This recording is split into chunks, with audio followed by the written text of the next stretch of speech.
Here we go, off to Grandma's house.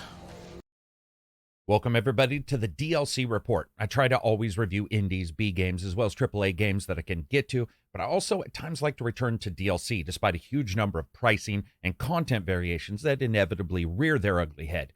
So welcome to the DLC report, a review for Dead Island 2 Haus. Dead Island 2 was a nice hub-based zombie hack and slasher, a game that may not have had the finesse and open world broadness of Dying Light 2, but for fans of the game, it offered an almost cathartic main gameplay squeeze. Grab something, smash something in the head, and then repeat it again and again. But it also added a card system for special abilities for characters, as well as the same goofy missions and NPCs that the original title did. For better or worse, it wasn't filled with a ton of surprise, just a ton of violence and B-level action. The first DLC, Dead Island 2 Haus, comes November 2nd and is part of a full expansion pass purchase of $29.99, which gets you 2 major DLCs, with one coming later, as well as a premium character pack and a special weapon. Haus has you explore the story and multi-storied compound of a doomsday prepper, Constantine, and a weird call to followers. Since almost no one's sane after the zombie apocalypse, expect pretty much the weirdest stuff possible. The DLC comes in 2 acts and opens up as a mission just a couple hours into the main game, with an alert at the Bel Air Mansion main base from the original. It also includes a couple additional side missions, a couple new weapons, and 8 new skill cards. Let's see how it fares. Subscribe if you want more reviews of games, DLC, twice-a-week podcasts, and videos about upcoming games. I buy the games myself, so my cash is on the line just like yours.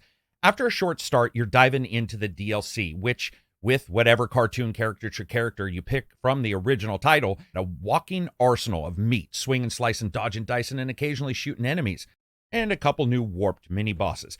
The DLC for the game continues to excel in the pure brutality, hefting enemies into building corners, hitting them with a hammer made of plumber's worst nightmares, just T-vows and leaking joints, or slicing them in half with suspiciously numerous World War II-looking sabers. I can't say the new locations are all that amazing, though they do fit the warped ideals going on in the new story. Like the main title itself, it is a bit hub-based, located around a central room and characters you meet at the starting and going back and forth and exploring and then coming back to the center to continue the story.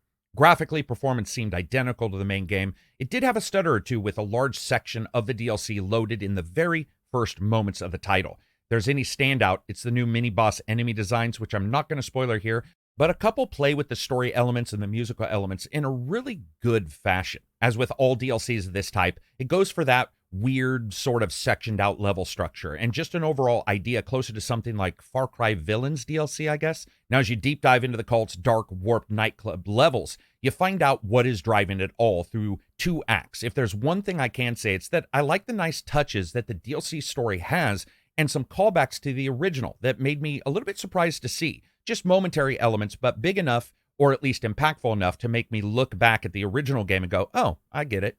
Now, while you're constantly twisting down these dark paths in the new locations, there's new styled sound effects for some of the weapons that you grab and the locations that you go to.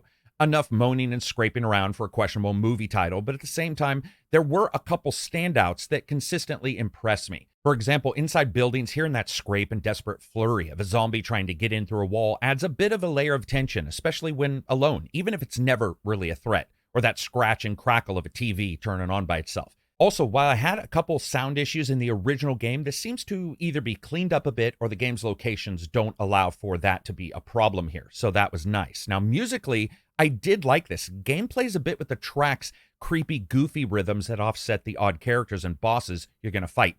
Ditties that have more of a place on a merry-go-round at a fair, and they offer this creepy itch to your ear as you're fighting off zombies and their boss in a 50s diner parking lot. Voices, I played Jacob again, and his voice is, well, it's the same goofy, over-the-top, slight version of a mix of Serious Sam and Duke Nukem attitude, and then a gruff delivery. It's no great shakes, and it's not going to match some of the excellent voice we've seen in blockbusters this year. I do have to shout out an awesome character you meet later in the game that is specific to the DLC was not what I expected.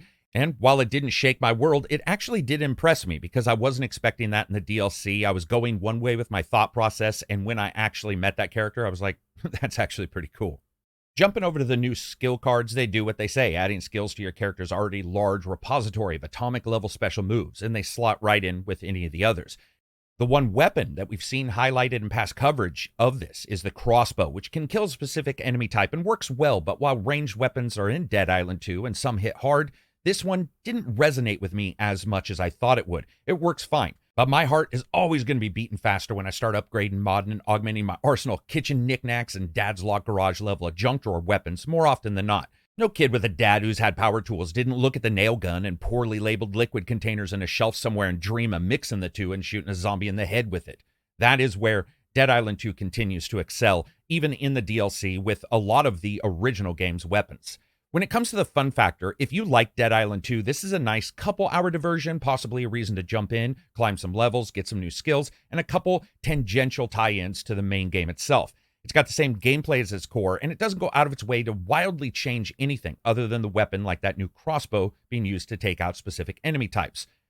I like Dead Island 2 well enough, and while the combat isn't as slick as some other games, a double leg drop kick into a zombie's face and watching him shoot out upgrades in slow motion has a very nice, relaxing feel to it, which continues here. It may sound weird, but it fits the game perfectly. So if you have the game and like the original, the DLC adds a new location, some new weapons and skills. It's only a couple of hours though, so be aware of the price point versus the time spent. Now, if you don't have the game, the DLC is in the Season Pass, and they have that 2-mission pack that's coming. One has you exploring a more comical approach, and that's coming later next year or in the middle of next year. I'm not 100% sure when they're releasing that, as well as this one, which is far more dark and gritty. I do like the idea, and the developers have pointed out that that's what they're doing with this DLC. One is dark and dives into the nasty bits of the zombie apocalypse. The next will almost be exactly opposite in tone. Since there's a large season pass, I won't do the score in the same way I normally do, as I always like to break down the strengths and weaknesses anyway, which is what I'm going to do right now. Haus did not rock my world. Its strengths were the new skills that you get, a couple creepy bosses that I did enjoy fighting or at least seeing, and a weird story that, while not excellently written, had a theme and core idea that actually made me want to see the DLC all the way through. Its weakness is assuredly the level design, as many of these DLCs end up having. Being that it's all within this blocked-off contained space means that the game's DLC feels more cramped than I probably would have wanted, and a last battle that really was not nearly as climatic or impact-worthy as I had hoped, even if the story ended on a note that made me go, huh. I think we can all agree this year's insane. It's almost bloated. The game's like a zombie gasser ready to explode the moment it's touched, going into a digital storefront and listing by year and seeing what looks like effectively 4 years of releases in 2023 alone. That's why I like to cover DLC when I can. I do wish Haus had a bit more time and that they had really stretched when it came to mini bosses and their total number, because the couple there I like the idea of. But it's an average DLC with some below average parts and some above average moments. Check out the cards at the end of this video. I've got a ton of different videos coming up, as well as reviews, walking the walks, and podcasts and videos. Have a great week.